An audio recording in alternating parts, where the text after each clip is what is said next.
our brand new year as a group with authentic speaking.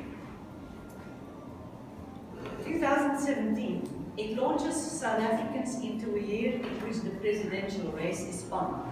We will be inundated by political speak. Already spokesmen and spokeswomen for the contending factions have begun pointing out all the shortcomings of their expected opponents. Political speak is a language all of its own, and experience has taught us not to simply believe or accept all we are told. Promises of epic proportions proclaimed behind the microphones, but no amount of amplification can lend new credentials. And those of us who have the stamina to listen to a political speech until the final words often conclude, don't trust that person. Now this is interesting. We transferred the verdict about the unreliable message to the messenger. If you are the bringer of a message that is all blown out of proportion or designed to conceal the facts, in the judgment of a critical listener, you go down the drain along with your speech. In other words, you have lost your personal authenticity. You lose your personal honor when you take the stand for a dishonorable message. Agree?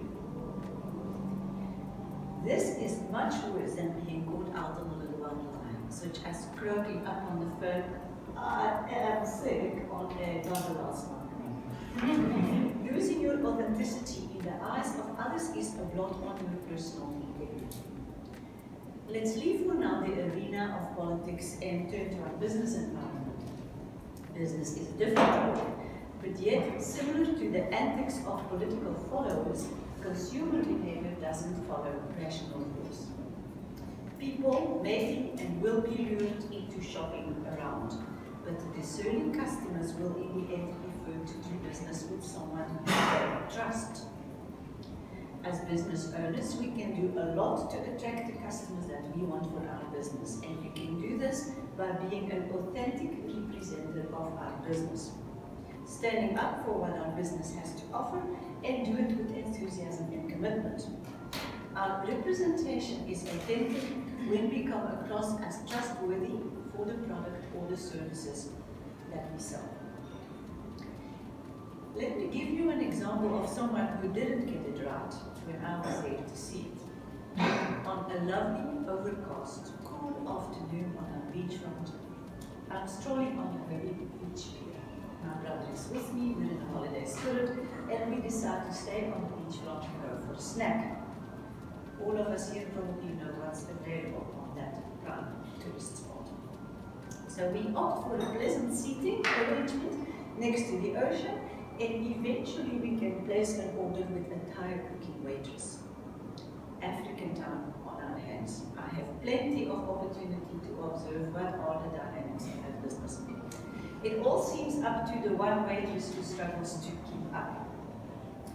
Standing or slumping in the background, rather, close to the entrance to the till or just outside the premises, there is, however, a man smoking a cigarette or one cigarette. Stares in distance or studies the ground beneath his feet, and in short, his facial expression is one of utter boredom and disinterest in what goes on around him. He seems to be the most unlikely person to be the manager or the owner of that business. Completely detached, no communication with the staff, no eye contact with any customer.